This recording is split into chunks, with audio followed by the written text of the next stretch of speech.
Assalamualaikum warahmatullahi wabarakatuh.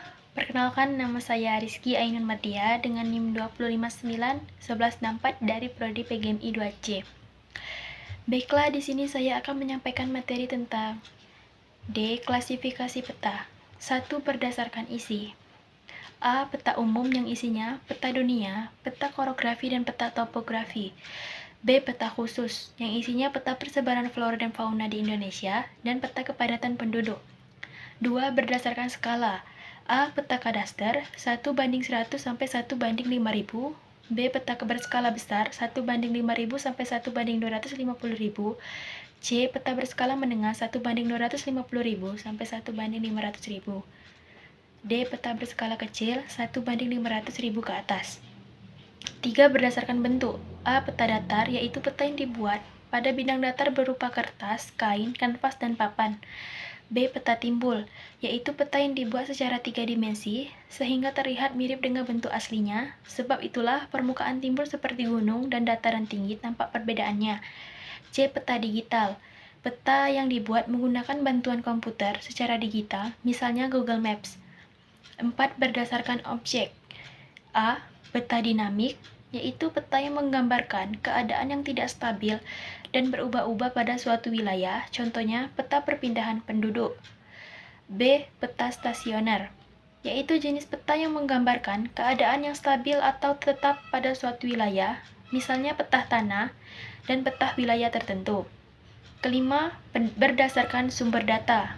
A. Peta induk, yaitu jenis peta yang dihasilkan dari kegiatan survei langsung di lapangan.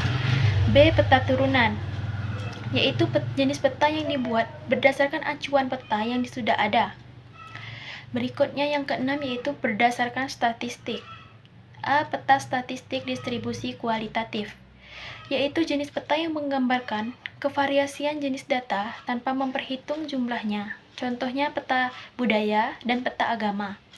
B. Peta statistik distribusi kuantitatif, yaitu jenis peta yang menggambarkan jumlah data yang biasanya berdasarkan perhitungan persentase, misalnya peta penduduk, peta curah hujan, dan peta penghasilan penduduk. E. Pengertian proyeksi peta. Proyeksi peta merupakan model sistem matematis untuk mengkonversi posisi 3 dimensi suatu titik di permukaan bumi ke dalam 2 dimensi atau bidang datar. F. Klasifikasi proyeksi peta. 1. Berdasarkan bidang proyeksi yang digunakan. A. Proyeksi azimutal, yaitu bidang proyeksi yang digunakan adalah bidang datar. Sumbu simetri dari proyeksi ini adalah garis yang melalui pusat bumi dan tegak lurus terhadap bidang proyeksi. B. Proyeksi kerucut. Bidang proyeksi yang digunakan adalah kerucut. Sumbu simetri dari proyeksi ini adalah sumbu dari kerucut yang melalui pusat bumi. C. Proyeksi silinder, yaitu bidang proyeksi yang digunakan adalah silinder. Sumbu simetri dari proyeksi ini adalah sumbu dari silinder yang melalui pusat bumi. 2. Menurut posisi sumbu simetri bidang proyeksi yang digunakan. A. Proyeksi normal atau polar. Sumbu simetri bidang proyeksi berimpit dengan sumbu bumi. B. Proyeksi miring atau obliku. Sumbu simetri bidang proyeksi membentuk sudut terhadap sumbu bumi. C. Proyeksi transversal atau ekuatorial. Sumbu simetri bidang proyeksi tegak lurus terhadap sumbu bumi.